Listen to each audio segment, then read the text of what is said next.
Eu quero convidar a igreja a abrir a Bíblia, meus amados, no livro do Apocalipse, capítulo 21.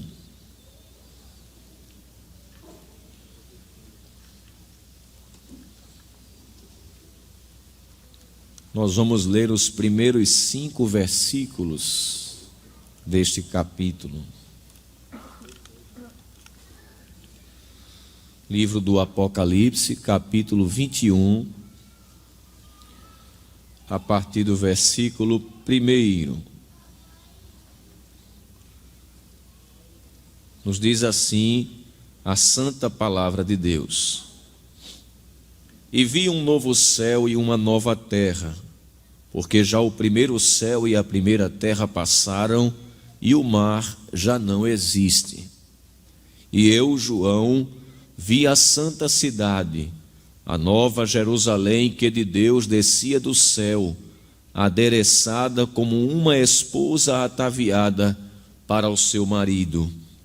E ouvi uma grande voz do céu que dizia: Eis aqui o tabernáculo de Deus com os homens, pois com eles habitará, e eles serão o seu povo, e o mesmo Deus estará com eles, e será o seu Deus. E Deus limpará de seus olhos toda lágrima, e não haverá mais morte, nem pranto, nem clamor, nem dor, porque já as primeiras coisas são passadas. E o que estava sentado sobre o trono disse, vamos ler? Eis que faço novas todas as coisas. E disse-me, escreve, porque estas palavras são verdadeiras e fiéis. Quantos podem dizer amém, meus irmãos? Meus irmãos, quando tomei ciência desta responsabilidade que tenho esta noite, que penso, com a ajuda de Deus, poder cumprir com a unção do seu Espírito Santo, nos veio ao coração o desejo de falar, baseado neste texto da Santa Palavra de Deus, sobre o Deus da renovação. É sobre isso que pretendemos falar com a ajuda do Senhor. O livro do Apocalipse foi escrito por João, o amado de Deus. O nome João quer dizer isso. Este foi um dos 12 apóstolos escolhido pelo Senhor Jesus Cristo para o colégio apostólico, para a função de levar adiante a mensagem cristã para todos os povos. Este livro data aproximadamente do ano 90 a 95 depois de Cristo. E João, quando o escreveu, tinha recebido uma revelação específica da parte de Deus, estando ainda exilado na ilha de Pátimos, para onde foi desterrado pelo imperador Domiciano, que desejou matá-lo e, não conseguindo, tentou silenciar a voz do último dos apóstolos vivo. Mas Deus havia poupado João da morte e preservado para lhe dar a maior revelação da história, o desfecho da história da raça humana. O livro do Apocalipse não é somente o último livro do Novo Testamento.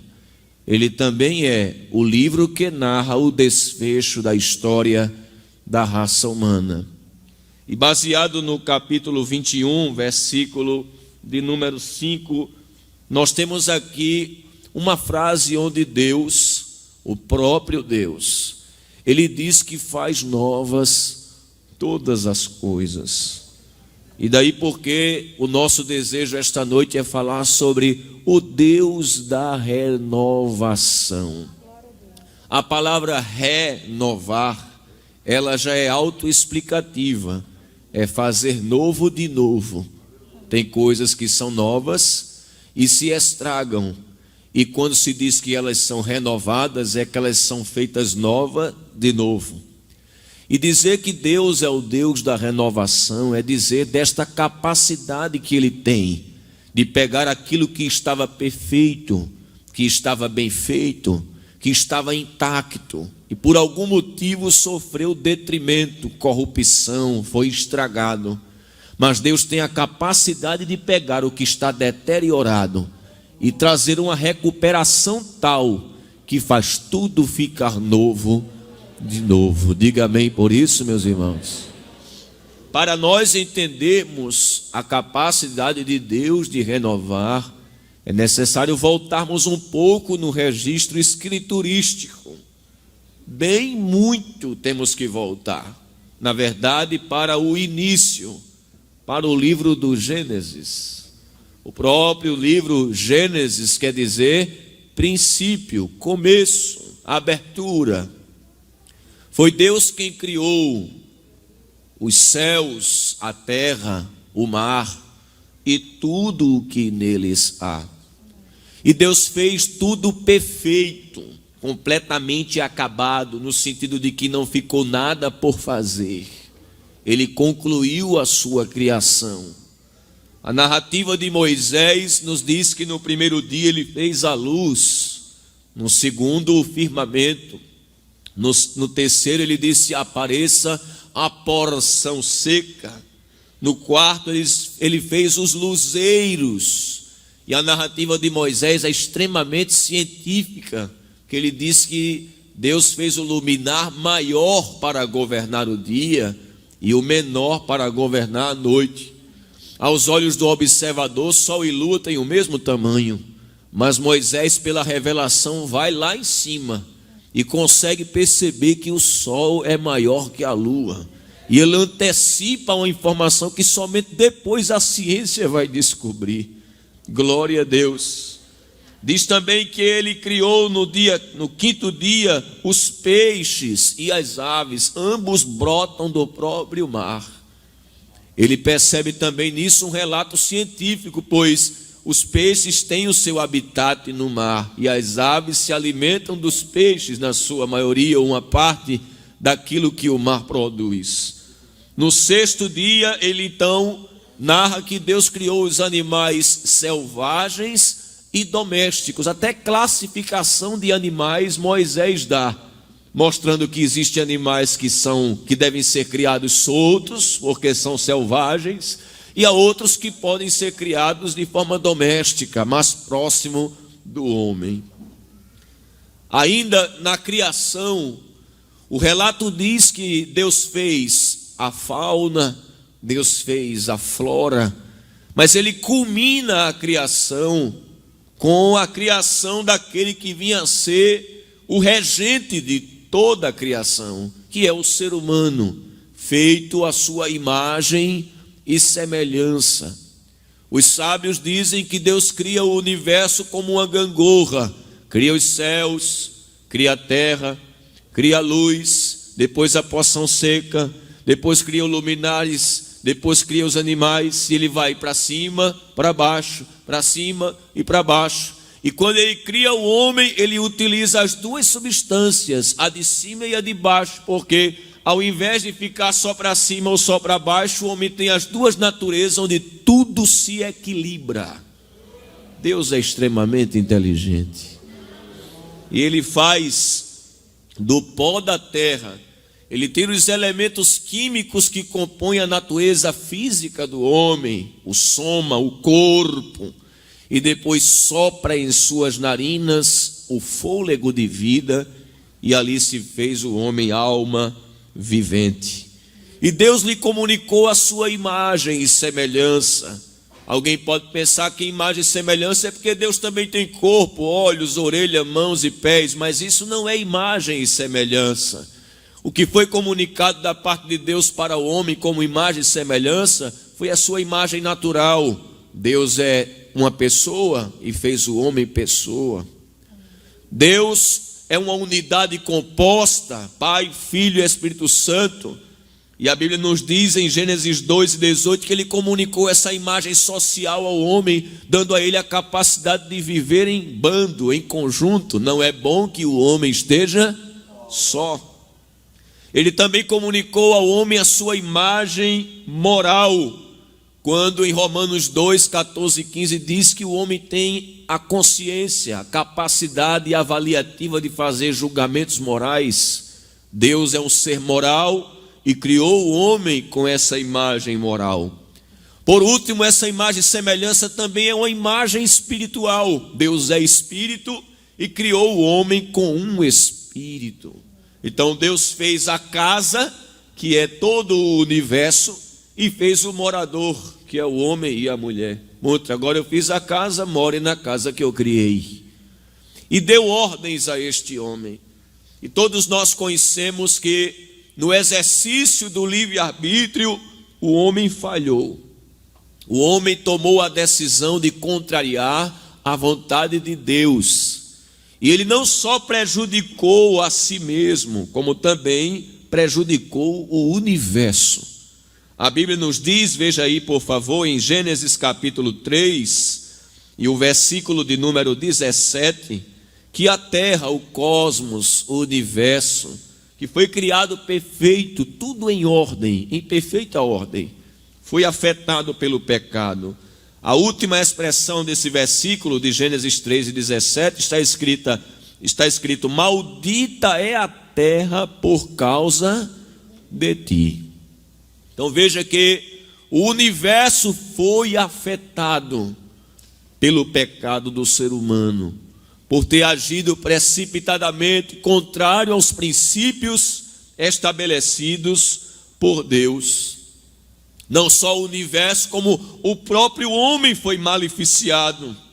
Capítulo 3 e o versículo 7, então foram abertos os olhos de ambos, e conheceram que estavam nus, e coseram folhas de figueira, e fizeram para si aventais. Eles foram criados moralmente perfeitos, mas agora a malícia, a maldade, a corrupção atingiu o homem no seu sentido pleno, no que diz respeito ao corpo, à alma e ao espírito.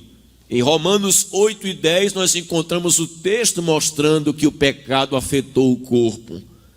Ainda em Romanos 2 e 9 também diz que afetou a psique, as emoções, a parte imaterial que é a alma, e afetou o espírito, pois Deus disse: no dia em que comerdes, certamente morrerás. E a primeira morte que ocorreu foi a espiritual, subsequente a morte física, e morrendo nesta condição, herdaria a morte eterna. O homem, após a queda, passou agora a não ter mais aquela pureza inicial. O que foi feito novo, o que foi feito perfeito, agora estava deteriorado, estava manchado. Agora, desde a sua meninice, os descendentes de Adão já nascem propensos, inclinados para fazer o que é mal. Romanos 7 e 18. E não somente fazer o que é mal, como ter prazer no que é mal. Provérbios 10 e 23 diz que o homem no pecado, ele se alegra por fazer o que não agrada a Deus. Ele tem prazer nisso. O homem no pecado tem a sua visão distorcida. Aquele que foi criado com o livre-arbítrio intacto, que podia fazer escolhas morais baseadas na santidade que lhe foi comunicada, agora ele relativiza valores. O mal ele chama bem, o bem ele chama mal, e assim por diante. Isaías havia profetizado sobre isso no capítulo 5 e o versículo 20. Pois bem, Deus fez o universo perfeito. Deus fez o homem e a mulher perfeitos. Mas o homem, juntamente com a mulher, tomou a decisão errada. E aquilo que foi feito perfeito foi estragado, foi fraturado, foi destruído, foi manchado. E toda a criação sofreu com essa atitude equivocada, com o pecado. Paulo mais à frente, veja na sua Bíblia em Romanos, capítulo 8, e o versículo 20 ao 22, ele diz que toda a criação geme pela redenção, pela restauração, pela renovação de todas as coisas. Romanos 8:20 diz: porque a criação ficou sujeita à vaidade, não por sua vontade, mas por causa do que a sujeitou, que foi o homem, na esperança de que também a mesma criatura seja libertada de quê, irmãos? Da servidão da corrupção para a liberdade da glória dos filhos de Deus. Veja, porque sabemos que toda a criação faz o quê, irmãos? Geme e está juntamente com dores de parto até agora. Toda a criação sofreu com o pecado. Toda a criação padeceu. E o resultado foi terrível. Só que, apesar de Deus ter criado tudo e o homem ter destruído o que Deus fez perfeito, Deus agora se apresenta como aquele que vai fazer tudo ficar novo de novo. Glória a Deus. Se a mensagem bíblica encerrasse só assim, Deus criou tudo perfeito e o homem desmantelou, a gente não estaria aqui louvando esta noite. O que faz com que o louvor brote dos nossos lábios esta noite é saber que o homem bagunçou, mas Deus prometeu consertar e colocar tudo no lugar. E sabe através de quem ele fez isso? Através de Jesus. A expressão renovo não é só um ato de Deus de fazer as coisas ficarem novas. Renovo é um título messiânico. Jesus é chamado profeticamente nas páginas do Antigo Testamento pelos profetas como renovo. Veja Isaías no capítulo 4 e o versículo de número 2, na sua Bíblia, por favor. Isaías, capítulo 4 e o versículo de número 2. Aqui nós vemos uma expressão bíblica muito interessante, que nos diz assim: naquele dia, o renovo do Senhor, veja que está com letra maiúscula, né? Será cheio de beleza e de glória, e o fruto da terra é excelente e formoso para os que escaparem de Israel. Veja ainda o capítulo 11, versículo de número 1. Porque brotará um rebento do tronco de Jessé, e das suas raízes um renovo frutificará. Olha os profetas fazendo o lançamento das bases da renovação de todas as coisas. Deus vai renovar através de um homem, o nome dele é renovo. Aleluia. Jeremias capítulo 23 e o versículo de número 5. Olha o que é que o profeta de Deus, este homem que foi chamado ainda quando não estava nem no ventre da mãe, diz assim: eis que vem dias, diz o Senhor, em que levantarei a Davi um renovo justo, sendo rei, reinará e prosperará, e praticará o juízo e a justiça na terra. Que aqui Deus está detalhando da onde é que vai vir este ser humano que vai trazer a renovação de todas as coisas. Ele vai vir da linhagem de Davi. Ele será o renovo de Davi. E essa expressão renovo de Davi diz também respeito à sua descendência, que Deus prometeu que não faltaria rei dos lombos de Davi para reinar sobre a casa de Israel, sobre a casa de Judá. Mas só que a dinastia de Davi foi interrompida por ocasião do cativeiro. Mas Deus disse, ele vai dar continuidade ao reinado de Davi. Por isso que um dos nomes que Jesus recebe é filho de Davi. Ele é o renovo.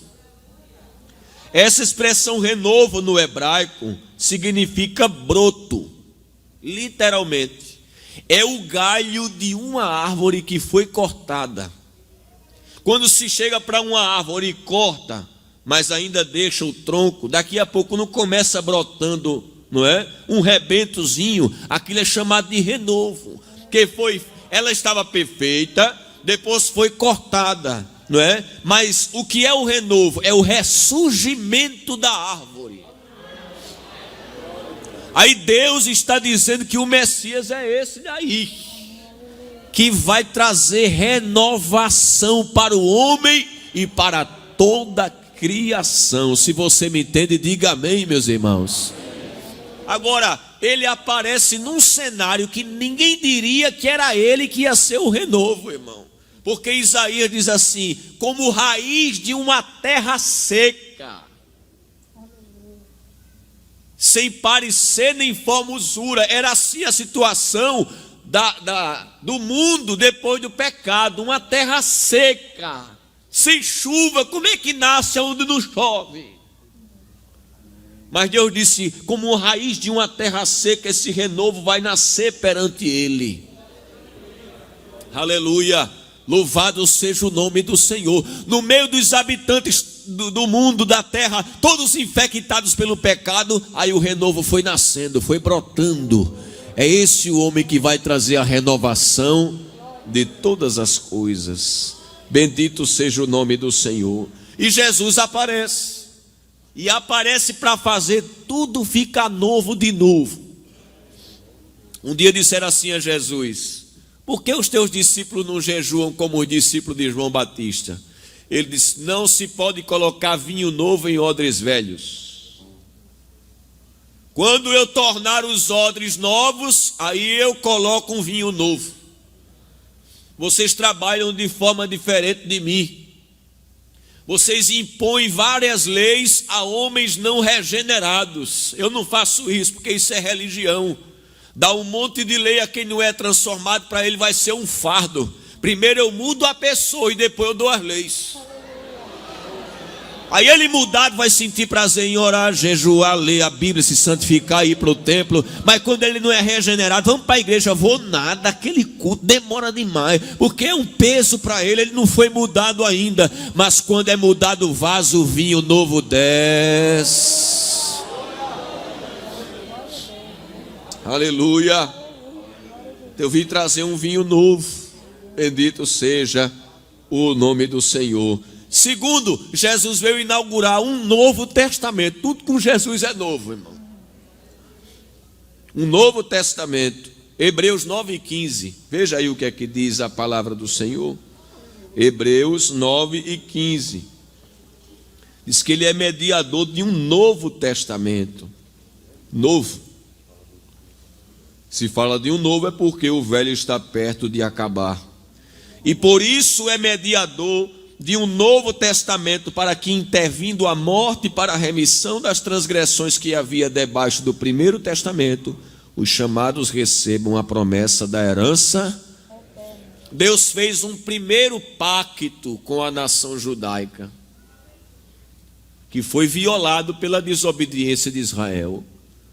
Aí agora ele envia o renovo para fazer um novo pacto, que é superior ao antigo em muitas coisas. Primeiro, porque o antigo pacto, feito através de Moisés, ele foi confirmado com sangue de animais. Isso está em Êxodo 24, versículos 6 a 8. Quando ele sacrifica um animal e asperge o sangue do animal sobre o livro sagrado e sobre o povo de Israel. O novo pacto que Jesus veio fazer, o Novo Testamento, ele não fez em sacrifício de animais, ele fez com o seu próprio sangue, por isso que é maior. Segundo, o mediador do novo pacto era Moisés. O mediador do antigo pacto. Do novo pacto é Jesus, o Filho de Deus, maior do que Moisés. O antigo pacto alcançava só Israel, estava restrito ao povo de Israel, ao povo judaico. Então ele era geograficamente detido àquele povo. O novo pacto, Jesus disse assim: quando celebrou a Páscoa, instituiu a ceia, ele tomou o cálice em suas mãos e disse: esse cálice é o Novo Testamento no meu sangue, que é derramado por muitos. E ainda mais, ali no cântico dos anciãos, nos céus, com todos os seres angelicais E todos os povos, tribos, línguas e nações, está escrito em Apocalipse 5 e 9, o alcance da salvação por Cristo. Digno és, Cordeiro de Deus, pois foste morto, e com teu sangue compraste para Deus todos os povos. Aí não alcança só Israel, todos os povos, tribos, línguas e nações. Então, além de ser superior por seu sangue de Jesus, é por Jesus e alcança o mundo todo. Outra coisa, o antigo pacto, os mandamentos foram escritos nas tábuas de pedra. No novo pacto, é escrito no coração, é dentro da pessoa. O antigo pacto, ele veio em glória, mas foi uma glória desvanecente.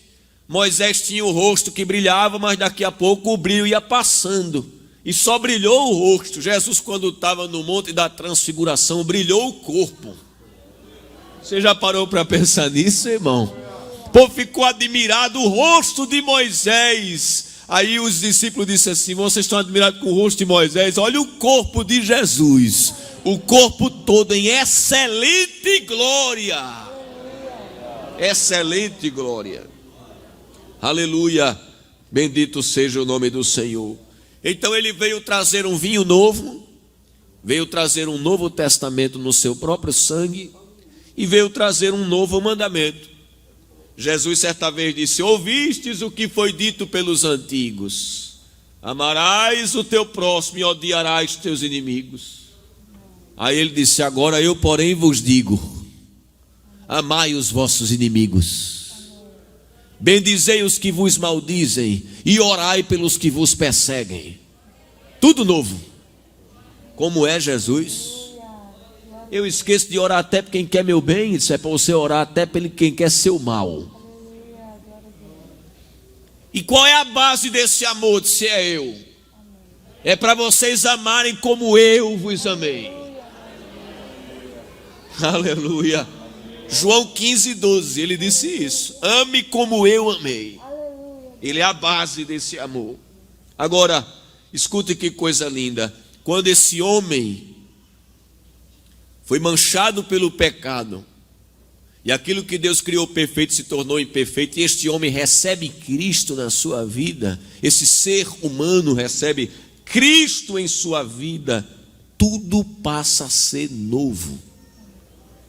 Ele se torna, por exemplo, uma nova pessoa. Não é essa a expressão bíblica de Paulo em 2 Coríntios 5:17? Se alguém está em Cristo, o que é que acontece? Compreende o novo de Deus chegando, não é? O pecado deteriorou, manchou, escravizou, separou de Deus. Aí Jesus chegou e entra no coração do pecador. Quando este o recebe, e ele faz essa velha criatura se tornar uma nova criatura. Aleluia, glória a Deus. O apóstolo Paulo disse que nós fomos salvos pela renovação, pela lavagem do Espírito Santo. Olha, irmãos, isso é muito bonito, porque a água que nós conhecemos, né, H2O, só lava por fora, mas o Espírito Santo é a água que lava por dentro. Lava por dentro. Tito 3:5. No presente, quando aceitamos a Cristo, além de nos tornarmos uma nova pessoa, Ele nos dá uma nova mente. Romanos 12:2, não é? Quando Paulo fala da renovação da mente. A mente também não foi obscurecida pelo pecado, mas quando esse homem recebe Cristo, ele tem uma nova compreensão das coisas, uma nova perspectiva. Em Ezequiel 36:26, o profeta antecipa que essa transformação que o Messias traria para as pessoas é tão grande que daria um novo coração. E dar-vos-ei um novo coração, e tirarei o coração de pedra da vossa carne, e vos darei um coração de carne. Ou seja, ele faz uma mudança no interior da pessoa. aquilo que o pecado destruiu, corrompeu, maleficiou, Jesus chega para fazer tudo voltar ao estado original. Aleluia, glória a Deus. É por isso, irmãos, que a proposta do Evangelho não é mudar a condição social da pessoa. Isso é uma corrupção do Evangelho. Aceite Jesus, que você vai deixar de ser mendigo, ou você vai deixar de ser uma pessoa, não é, com uma profissão simples, para ser um empresário, para ser rico. Isso não é a proposta do Evangelho. Isso pode até acontecer, mas não é a proposta do Evangelho. Que Lázaro era mendigo, Paulo passou fome. Ele disse: sei ter fome. A proposta do Evangelho não é financeira. Aceite Jesus, que você vai sair da situação delicada financeiramente para ter uma conta corrente gorda. Também não é proposta do Evangelho. A proposta do Evangelho é mudança de vida. É tirar o homem da sarjeta do pecado. É tirar o homem da escravidão dos vícios contemporâneos que ele pratica para tentar matar a sede existencial da sua alma, mas que somente com a renovação do Espírito Santo é que ele poderá experimentar da verdadeira vida e da felicidade plena. Aleluia, glória a Deus. Então, este Jesus, que é o renovo, veio para renovar os homens caídos no pecado, fazendo eles ficarem novos de novo. Mas haverá um dia em que não somente ele tornará os seres humanos novos, mas até mesmo a criação será totalmente renovada. Totalmente.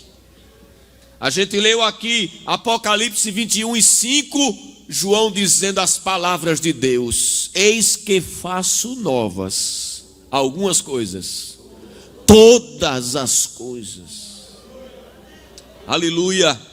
O apóstolo Pedro, em sua segunda carta 3:13, disse: mas nós aguardamos novos céus e nova terra, onde habita a justiça. Deus vai fazer ficar tudo novo.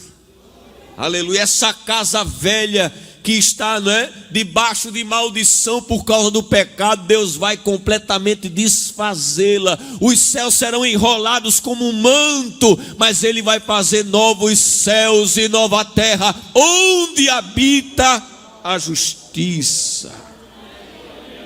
Jesus falou da regeneração da terra em Mateus 19:28. Será tão diferente que João disse que o mar já não existe, porque não tem vida biológica. A vida biológica depende da água. Ele diz: não vai ter mais nem água, porque não tem vida biológica, vai ser tudo vida espiritual.